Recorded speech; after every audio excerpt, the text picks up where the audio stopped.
state regime media known as Fox did not see this coming. It brought on as its guest the Texas state representative, Representative Talarico, who just shoved it right back in Fox's face when Fox was trying to use the talking points about Democrats gerrymandering. This is how it's done, folks. Watch State Representative Talarico. Let's play it. It just kind of flies in the face of reality when I look at the state of Massachusetts, where Donald Trump gets 35% of the votes, and there are 0 Republican representatives from the state of Massachusetts. And who signed that map in Massachusetts? And so what I'm curious about is words say one thing and actions do something else in a place like Massachusetts. So you can't refer to random words and actions to me when I see the evidence in these states. Look, well, you just in my view, Representative, you gave the ball game analogy. In my view, what has happened here is you've done something in certain states and you don't like it when it's done in Republican states. And now you're saying you've done the same thing as us. You've done the same thing as us, and we're going to, by the way, if you do it, we're going to ratchet it up even more, in the words of Gavin Newsom. My party has never gerrymandered in the middle of the decade at the request of the President of the United States, nor would we. The only way this is going to happen in blue states is if Texas executes this power grab. You mentioned Massachusetts. Right. Do you know the party of the governor that signed that map into law? He was a Republican. It was a Republican governor that signed that map into law. So I just want to be clear with our facts, and I don't want to muddy the waters. All of us, whether we're Democrats, independents, or Republicans, we should stand up to politicians who don't want to face accountability at the ballot box. That's exactly what's happening here. And I asked you, if Republican policies are popular, why do they need to redraw these maps? Why can't they just run on their policies? I'm getting wrapped on time. And here Talarico is, again, chef's kiss. Perfect. Let's play it. Again, I've condemned all gerrymandering across the country. And in fact, when Democrats had a majority in Congress, they voted to ban gerrymandering in every state, red states and blue states. Do you know how many Republican members of Congress joined them in that effort? Which one? I'm sorry. Which state did you just refer to? I'm asking, do you know how many Republicans joined Democrats in the U.S. Congress to ban gerrymandering? All the Democrats voted for it. 0 Republicans voted for it. 0. It's an odd. So you can spare me the both sides rhetoric. It's clearly one side that is trying to rig the rules in the middle of the game. This is like 2 football teams coming out of the locker room at halftime, and the team that's ahead says they want to change the rules for the second half so they can win the game. All of us would be throwing food at the TV if that happened. We don't accept cheating in our politics. We don't accept cheating in our relationships. We shouldn't accept cheating in our elections. I appreciate whatever you just referred to about the number of Democrat congressmen that I'm unfamiliar with who made this against Republican congressmen who opposed it. And by the way, did you see on that first clip too, how you had the Fox host basically had to shut the segment down and was like, oh, I think it's time we go to a commercial break at this point. Here, Talarico lays down the law again. It's like, what are you talking about? All of the initiatives in California and elsewhere are in response to the redistricting in Texas before the midterms. And mind you, Democrats have all voted to stop gerrymandering. All of the Democrats have voted, have agreed in the House of Representatives to stop it. And Republicans voted in favor of more gerrymandering. Here, play this clip. He said, I condemn those called Texas rigged. They're similar in that way. So I would assume that means you think they're rigged. The only difference you drew was when? Middle of the decade. Middle census. Well, Gavin Newsom says he's about to do that in California, and Kathy Hochul says she's about to do that in New York. So they are guilty, in your mind, clearly, of rigging elections, clearly in California and New York. Both of those efforts in those blue states are contingent on if Texas decides to cheat, if Texas Republicans decide to draw these maps in the middle of the decade, at the request of the most powerful man in the country. So again, those you rigged in response to something you call rigging. You cheat in response to something you think is cheating. I'm trying to listen to you, and I'd love for you to try to give me a chance to speak. You know, I think that all of us should be alarmed, whether we're Democrats, independents, or Republicans, if the most powerful politician in the country, whether it's President Trump or President Obama, if they are trying to change the rules midway through the decade so that they don't have to face accountability for their actions. What I would ask you is, if Republican policies are so popular, why do they have to redraw the maps before the election? Well, my answer to that would be a reflection of political popularity is the number of offices you win and the majority that you enjoy. And right now, Representative, you are a distinct minority in the state of Texas. Your points of view are extremely in the minority, and that is a privilege of the majority. Then you have Larry Kudlow bring on Treasury Secretary Scott Bessent And Bessent just starts making up numbers. And then Larry Kudlaw's like, wow, those numbers are pretty phenomenal there. We're talking about $10 trillion have been received by the United States Department of Treasury. No, they haven't. They're making up fake numbers. Here, play this clip. Ballpark. Both private direct investment and these government investments. Well, just on the tariff income, I've been saying 300 billion, but I think we're going to have to substantially revise that up. So well in excess, 1% of GDP. And then with the new investments, they're the sovereign investments that we talked about. But then, in terms of the committed investment by private industry, we're well over 10 trillion. I love 10 trillion. It's an unbelievable number. Unbelievable story. Quite literally, Donald Trump's like, we brought in $17 trillion from the Middle East. Really? I mean, UAE's entire GDP is $440 billion. Qatar's entire GDP is $140 billion. I don't think that you brought in $17 trillion. Then you go to all of these countries like Japan's like, we ain't giving you $550 billion. South Korea's like, we ain't giving you $450 billion. Europe's like, we ain't giving you $750 billion. There's no binding deals. Going back to Treasury Secretary Scott Bessent, he lies and says, look at all the great deals we have with the Japanese, the Europeans, and the Koreans. Okay, where's the deal, bud? Show me the piece of paper. Seriously. Show me the deal. Let me see the binding terms, because if there's a deal, I assume it's on paper. Oh, wait, it's just a Donald Trump social media post. Here, play this clip. We have these agreements in place where the Japanese, the Koreans, and to some extent the Europeans will invest in companies and industries that we direct them largely at the president's discretion. And how's that work? I mean, it's almost like an offshore appropriation. I'm not sure we've ever had anything like that in the States before. Have you consulted with the Senate Finance Committee or the House Ways and Means Committee or what? Well, Larry, I think a good framing of that is other countries, in essence, are providing us with a sovereign wealth fund. So they're going to buy our goods. That's essentially what's going on. Wait, let me step back. They're going to build our factories. They're going to help us to build new factories, which Mr. Trump loves. Exactly. So the way to think about it is these huge surpluses accumulated offshore. Let's take Japan. We're going to have 550 billion, and they will be reinvesting that back into the U.S. economy, and we will be able to direct them as we reshore these critical industries. We are trying to de-risk the U.S. economy from what we saw during COVID. President loves new factories.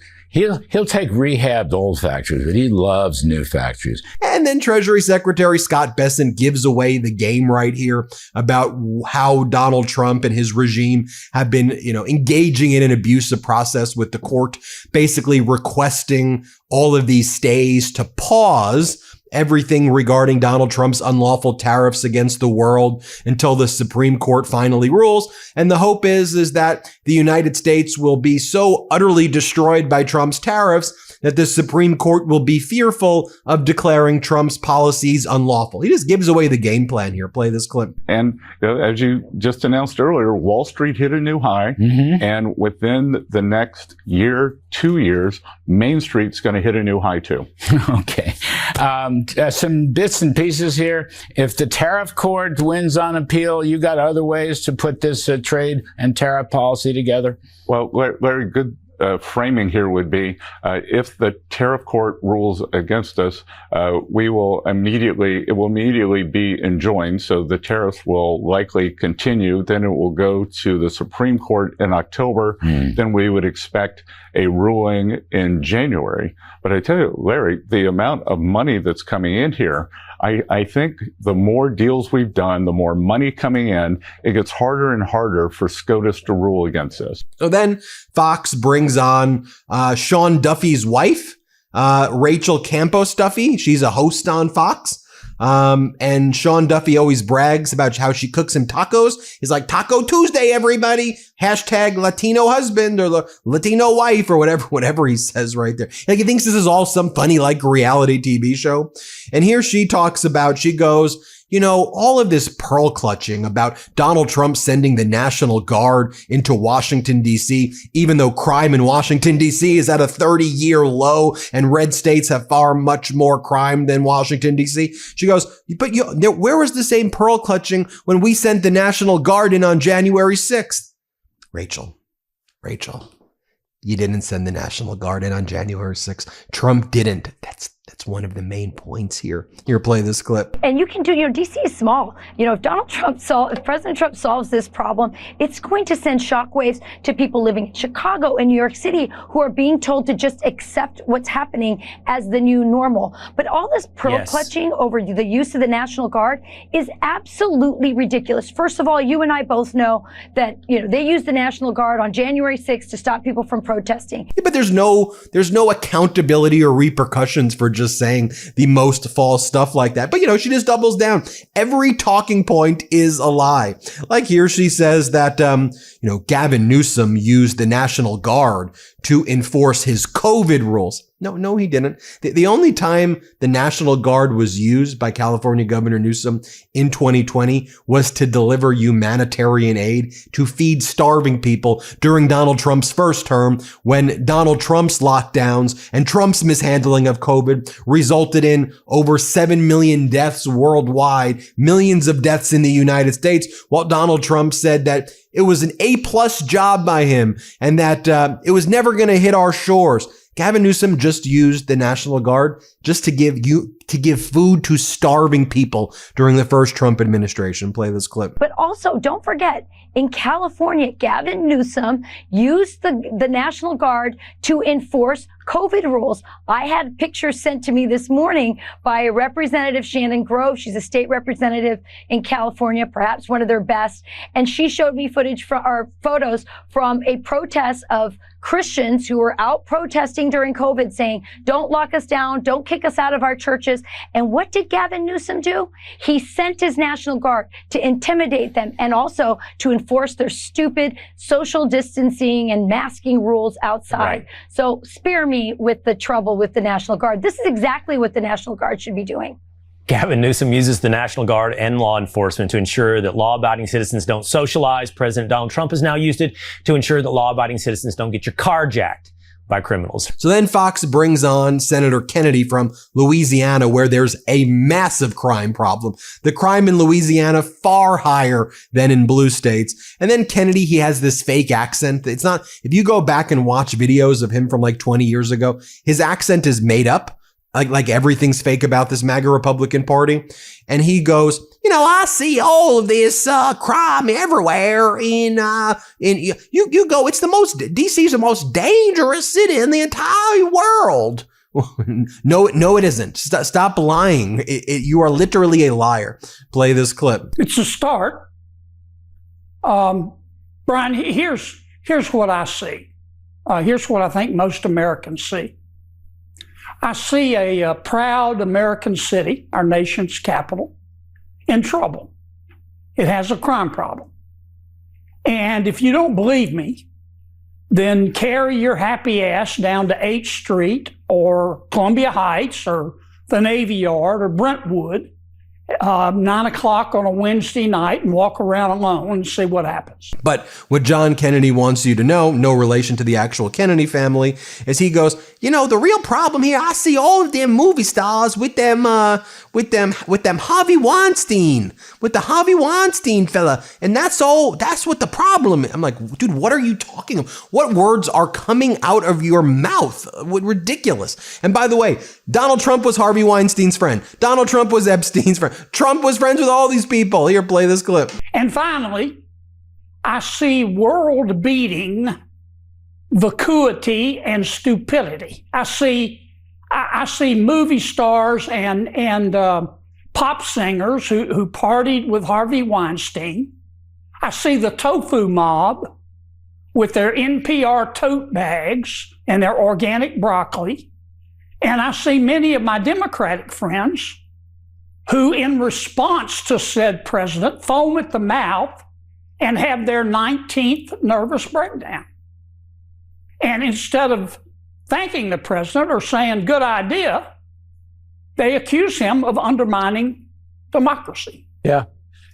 And I just think to myself, the mind is a terrible thing to waste. And that's what I think America sees. Oh, and then of course you got to bring in Ron DeSantis, who's got the alligator concentration camp, alligator Auschwitz, in Florida. And here he goes, let's talk about Obama. Obama and Holder are to blame for gerrymandering. Play this clip. Well, Obama and Holder gerrymandered brutally across the country in this decade's census. They actually even got into Florida, and I had to veto the legislature's map, and I ended up proposing one which was a much fairer map and much better. And here's DeSantis again. Let's play it. California is gerrymandered.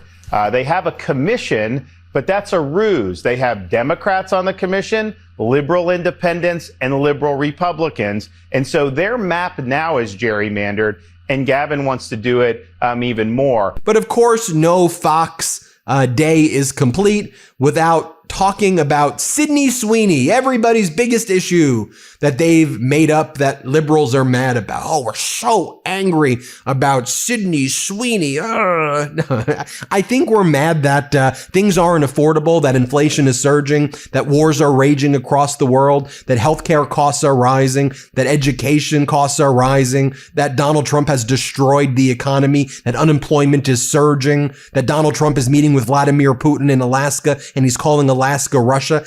That's kind of what we're mad about. I'm not really sure the Sydney Sweeney thing, but I think it's just a way for these creepy guys to talk about young girls. I mean, I think that's what the goal of these Fox segments are. Here, play this clip. According to a survey, only 12% of people found the ad offensive, 39% found it clever, and 40% didn't care one way or the other. They're not woke. Anyway, good for Sydney Sweeney. If I was Bud Light, I would hire her tomorrow. It might be the best take you've ever had. It would solve the Dylan Mulvaney issue overnight in many respects. I think it would. Put her in a tank top, put a beer in her hand, have her watching a football game. America would respond very favorably. And by the way, I'm not going to play it, but one of the things they keep talking about on Fox and all these other right-wing media, they're like, and now for the first time, sorority girls get to dance. The liberals prevented the sorority girls from dancing because of DEI. Look at the sorority girls dance, everybody. Don't you wish you could go back to college and dance with these sorority girls? I mean, I'm watching some of that. I'm like, dude, you're a bunch of creeps. What are you talking about? Why are you playing these videos of sorority girls? That's so freaking strange. Okay. And then finally, you've got Aaron Rupert says the news producers in Pyongyang think Fox Business is laying on the dear leader stuff a little thick. Play this clip. No one fights harder for Main Street, for small businesses, for hardworking Americans than our president. And I'm just grateful to stand shoulder to shoulder with Administrator Zeldin to get the work done for President Trump every single day. By the way, I want to give a shout out to our friends at Snapstream. That's the tool we use to pull a lot of these clips. We get to scan all of the news networks, and it's what our team uses. If you want to reach out to the Snapstream folks, a link is in the description below. It's mostly used by businesses. So if your business wants to use it, or your organization wants to use it, reach out to Snapstream. But I'm sure if you're an individual and you want to use the software, you can use it as well. So give them a call at Snapstream. Thanks for watching. Hit subscribe. Let's get to 6 million subscribers. New Midas merch drop.